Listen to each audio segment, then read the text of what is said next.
बिस्मिल्लाहिर्रहमानिर्रहीम। अल्लाहुम्मा सल्लि अला मुहम्मदिन व अला आलि मुहम्मदिन व बारिक वसल्लिम।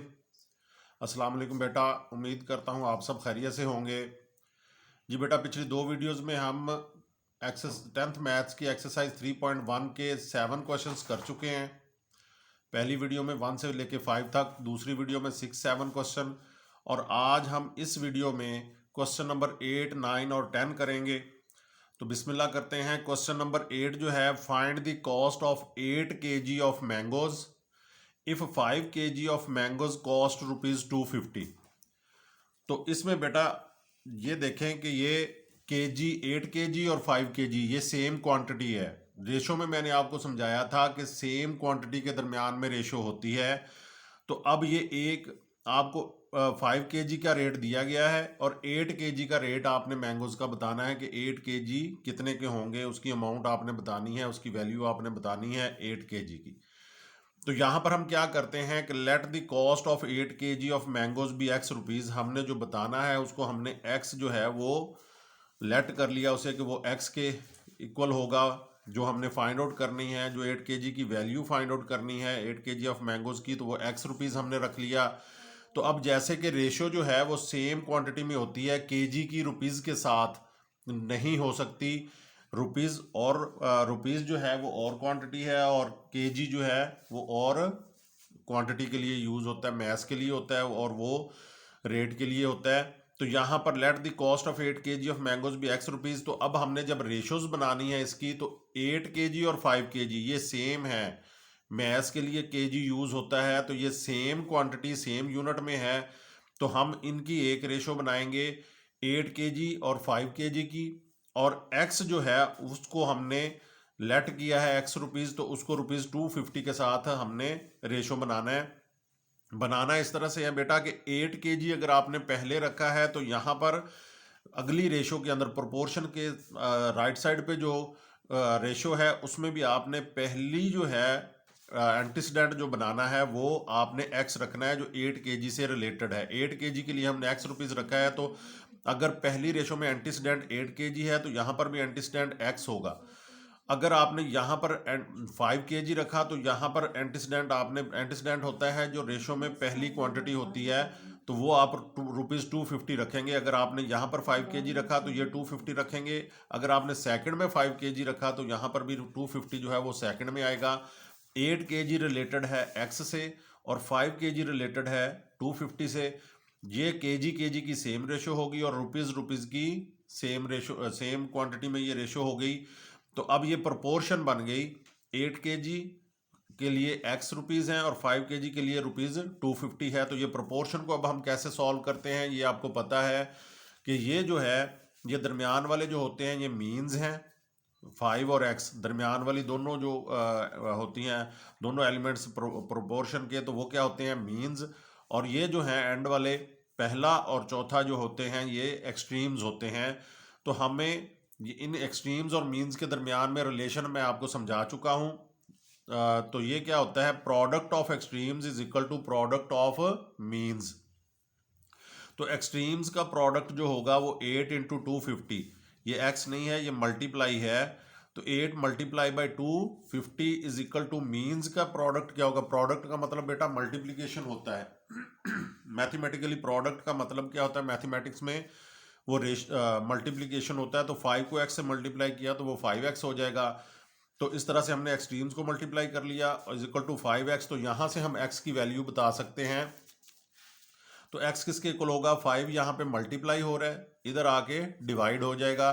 तो अब ये 5 जो है वो 250 को कैंसिल करेगा, क्योंकि वंस वाली प्लेस पे 0 है तो ये 5 पे डिवाइड होता है। तो 5 1 5, 5 5 25 और साथ में ये 0 आ जाएगा। तो अब ये 50 को जब 8 से मल्टीप्लाई करेंगे तो ये 400 आ जाएगा, ₹400 आ जाएगा। 50 को 8 से मल्टीप्लाई किया तो ₹400 होगा।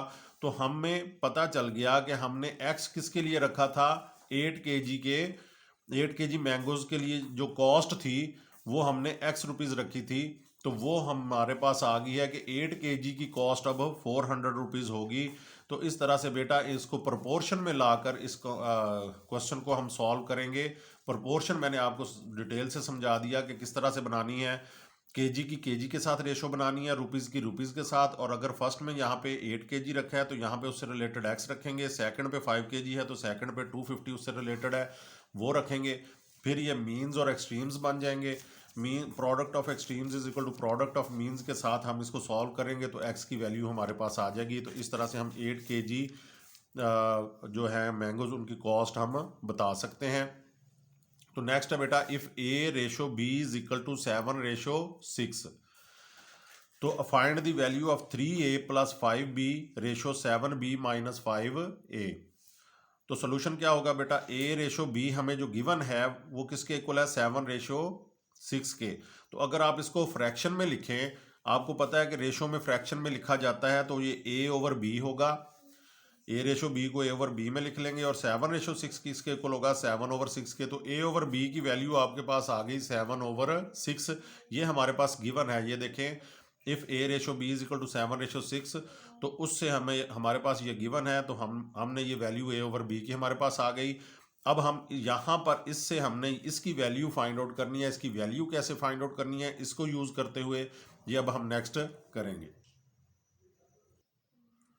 जी बेटा, a/b इज इक्वल टू 7/6 जो हमें रेशो गिवन थी वो उसके हमने ये फाइंड आउट कर लिया। a/b इज इक्वल टू 7/6 हमने फाइंड आउट क्या करना है, 3a plus 5b ratio 7b minus 5a, इसकी वैल्यू हमने फाइंड आउट करनी है।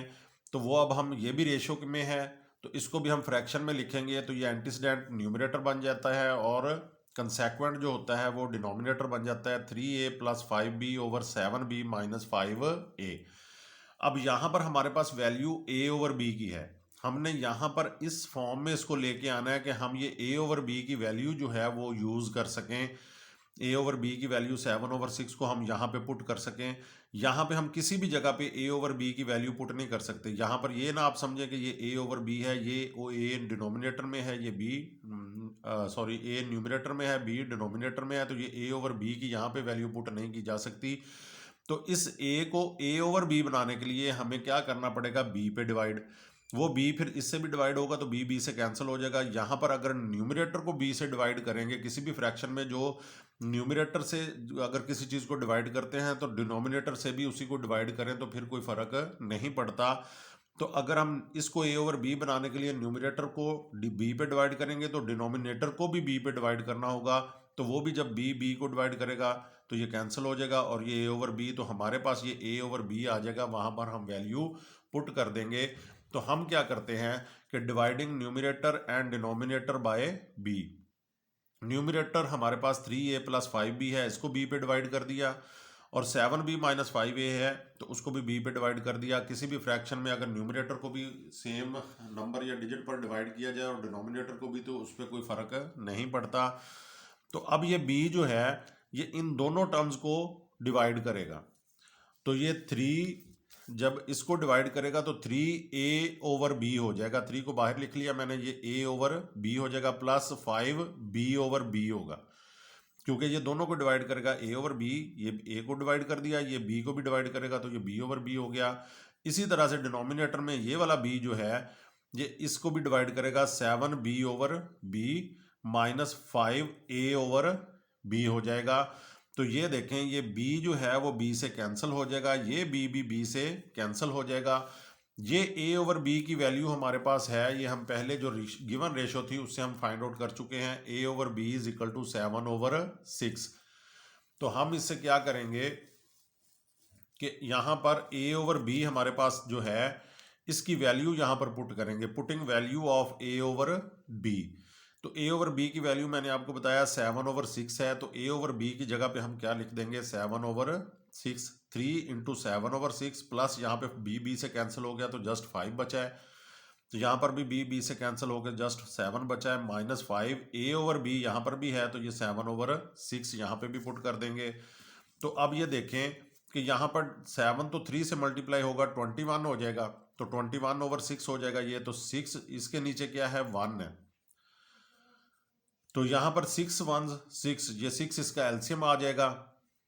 तो 6 को 6 पे डिवाइड किया तो 1 हो जाएगा, 1 को 21 से मल्टीप्लाई किया तो ये 21 हो जाएगा। वरना आपने ये डिनोमिनेटर्स को मल्टीप्लाई करके एलसीएम लिया तो इसको क्रॉस मल्टीप्लाई कर लें, 7 3 21, 21 वंस क्या होगा 21, प्लस 5 6 30, दरमियान में प्लस है तो प्लस लिख लिया, ओवर में एलसीएम 6 आ गया।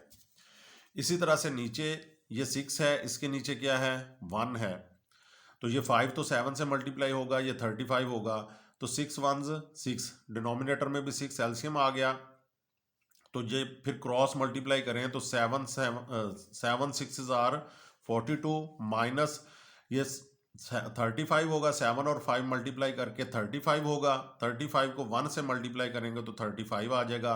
अब न्यूमरेटर भी 6 पे डिवाइड हो रहा है और डिनोमिनेटर भी 6 पे डिवाइड हो रहा है, तो यहाँ पर आप इसे कैंसिल कर सकते हैं। जब ओवरऑल डिवाइड हो रहे हैं दोनों तो फिर आप कैंसिल कर सकते हैं। यहाँ से आप इसको कैंसिल नहीं कर सकते क्योंकि सिर्फ ये एक का डिनोमिनेटर है, ये दूसरे का डिनोमिनेटर नहीं है। ओवरऑल जब डिनोमिनेटर होगा तो फिर आप इसको कैंसिल कर सकते हैं। तो अब हमारे पास बच गया 21 प्लस 30 51 और 42 माइनस 35 51 ओवर 7। तो अगर आप इसको रेशो में लिखना चाहें तो 51 रेशो 7। तो ये जो हमें दिया गया था कि इसकी वैल्यू फाइंड आउट करें किसकी, ये 3a plus 5b is equal to 7b minus 5a, तो इसकी वैल्यू जो है वो हमारे पास 51 रेशो 7 आ गई। यहाँ पर a ओवर b जो हमें गिवन था उसकी वैल्यू यूज़ की हमने। तो पहले तो हमने इसको फ्रैक्शन में लिखा, जो हमें दिया गया था उसको फ्रैक्शन में लिखा हमने। फ्रैक्शन में लिखने के बाद उसको b पे डिवाइड किया ताकि हमने a ओवर b की फॉर्म में लेके आना था, ताकि हम a ओवर b की वैल्यू यूज़ कर सकें। तो अब ये क्या करेंगे कि b पे डिवाइड करके ये बेटा a ओवर b हो गया, b से कैंसिल हो गया, नीचे भी इसी तरह से b से कैंसिल और a ओवर b, इसकी वैल्यूज़ पुट की, a ओवर b की वैल्यू पुट की, और फिर जब एलसीएम लिया न्यूमरेटर का भी डिनोमिनेटर का भी वो सेम आ गया, उसको कैंसिल करके ये हमारे पास आंसर आ गया। तो ये वैल्यू आ गई जो हमें गिवन था उसकी वैल्यू आ गई 51 रेशो 7। जी बेटा अब हम क्वेश्चन नंबर 10 करेंगे। क्वेश्चन नंबर 10 में सिंपल है, कंप्लीट द फॉलोइंग। तो if 24 over 7 is equal to 6 over X, ये हमें दिया गया है। इफ़ का मतलब होता है अगर, अगर ये हमें दी गई है चीज़, देन फिर 4x इज इक्वल टू, ये आपने चीज़ फाइंड आउट करनी है कि 4x जो है वो फाइंड आउट करें। तो पहले जो हमें गिवन चीज़ है उससे हमने जो हमारी जो होती है रिक्वायर्ड चीज़ होती है वो निकालनी होती है। तो गिवन में हम जो हमारे पास 24 over 7 is equal to 6 over X, ये हमने लिख लिया। अब यहाँ से हम क्या करेंगे, क्रॉस मल्टीप्लाई करेंगे। x इधर डिवाइड हो रहा है तो इधर जाकर 24 से ये मल्टीप्लाई हो जाएगा, तो 24x इज इक्वल टू 7 इधर डिवाइड हो रहा है, 6 से मल्टीप्लाई होगा तो 6 मल्टीप्लाई बाय 7। अब हमें यहाँ पर देखें कि 4x रिक्वायर्ड है, कि 4x की वैल्यू आपने बतानी है। तो यहाँ पर हमारे पास क्या है 24x, तो इसको आप लिख सकते हैं 6 इंटू 4x। 4x को हमने जो हमें रिक्वायर्ड है वो हमने अलहदा कर लिया 4x। तो आप ये देखें इन दोनों को मल्टीप्लाई करेंगे तो 24x ही हो जाएगा। हमें 4x की लेके आना है कि 4x किसके इक्वल होगा, तो इसलिए हमने 4x को अलहदा किया है 6। तो ये 6 जो है हमें नहीं चाहिए, हमें वैल्यू चाहिए 4x की। तो 6 जो है वो एक्स्ट्रा से मल्टीप्लाई हो रहा है इस साइड पे, तो इधर आके ये डिवाइड हो गएगा। 7 6 आर 42, तो 6 मल्टीप्लाई हो रहा है, इधर आके डिवाइड होगा। तो 6 1 6 6 7 42, तो 4x की वैल्यू, हमने x की वैल्यू नहीं बतानी, जो हमें वैल्यू कही गई है वो हमने बतानी है 4x की वैल्यू। 4x की वैल्यू अब हमारे पास आ गई 7 के इक्वल आ गई। यहाँ से x की वैल्यू नहीं बतानी, हमने 4x की वैल्यू बतानी थी, तो वो हमने 24 के यहाँ पे पार्ट्स किए, 6 को अलहदा कर लिया उससे और 4x 6 इंटू 4x किया, तो 4x की वैल्यू हमारे पास 7 आ गई। बड़े सिंपल से ये छोटे छोटे क्वेश्चन है। तो यहाँ पर बेटा 5a over 3x is equal to 15b over y, ये गिवन है हमें कि ये हमें दिया गया है। देन ay की वैल्यू फाइंड आउट करनी है। पहले तो हमें ये जो गिवन है इसको हमने क्रॉस मल्टीप्लाई करवाया, ये इधर ये न्यूमरेटर इस डिनोमिनेटर से मल्टीप्लाई होगा और ये न्यूमरेटर इस डिनोमिनेटर से मल्टीप्लाई होगा, इसको क्रॉस मल्टीप्लिकेशन कहते हैं। या ये कह लें कि ये इधर डिवाइड हो रहा है, दूसरी साइड पे जाके ये मल्टीप्लाई होगा। तो 5ay हो जाएगा इज इक्वल टू ये 15b, इससे 3x जो है वो मल्टीप्लाई होगा आके 15b इंटू 3x। हमें एक वैल्यू किसकी चाहिए, ay की। यहाँ पे क्या है 5ay है, तो 5 जो है वो एक्स्ट्रा है, हमारी जो रिक्वायर्ड वैल्यू है उससे ये 5 एक्स्ट्रा है। तो 5 यहाँ पे मल्टीप्लाई हो रहा है, इधर आके डिवाइड हो जाएगा।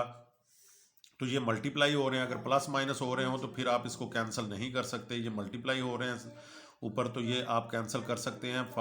15 जो है वो 5 पे डिवाइड होता है, तो 5 3s 15, तो ये 3b इंटू 3x। अब नीचे डिनोमिनेटर में कुछ भी नहीं है, 1 है। इस 3 को 3 से मल्टीप्लाई किया तो 9bx, ये ए वाई की वैल्यू आ गई। ए वाई की वैल्यू हमने बतानी थी, वो 3 3s 9bx। तो इस तरह से इसको क्रॉस मल्टीप्लाई करवा के ये 5ay और ये 5 को यहाँ पे डिवाइड किया तो वो कैंसिल आउट करके 9bx हमारी वैल्यू आ गई।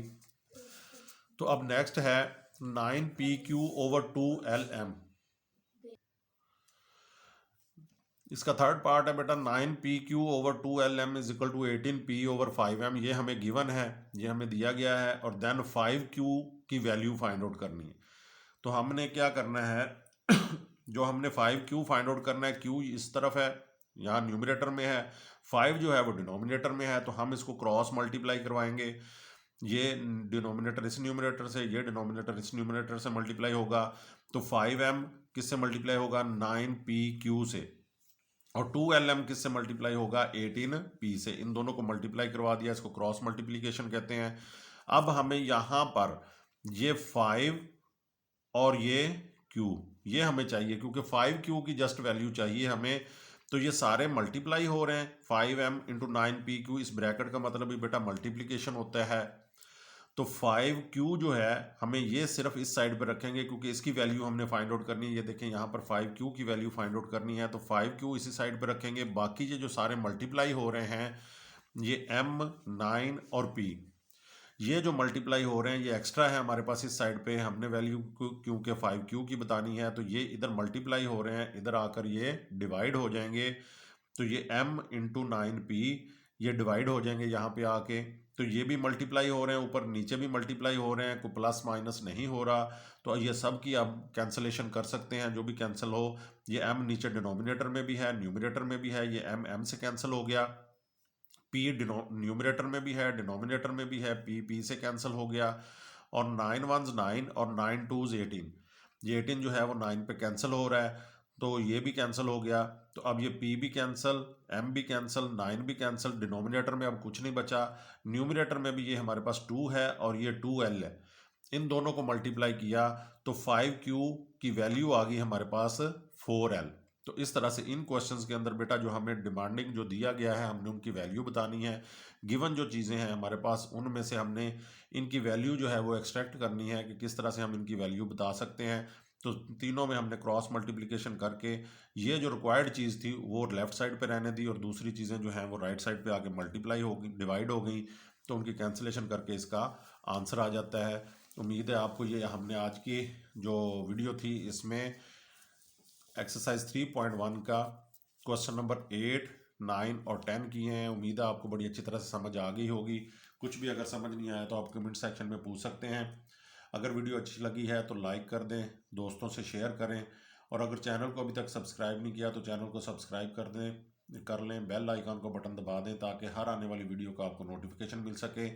तो नेक्स्ट बेटा 11th क्वेश्चन हमारा जस्ट रिमेनिंग है, उसके 5 पार्ट्स हैं, उस वीडियो में मिलते हैं इंशाल्लाह। अल्लाह ताला आपको अपनी हिफ्ज़-ओ-मान में रखे। बहुत शुक्रिया, अल्लाह हाफिज़।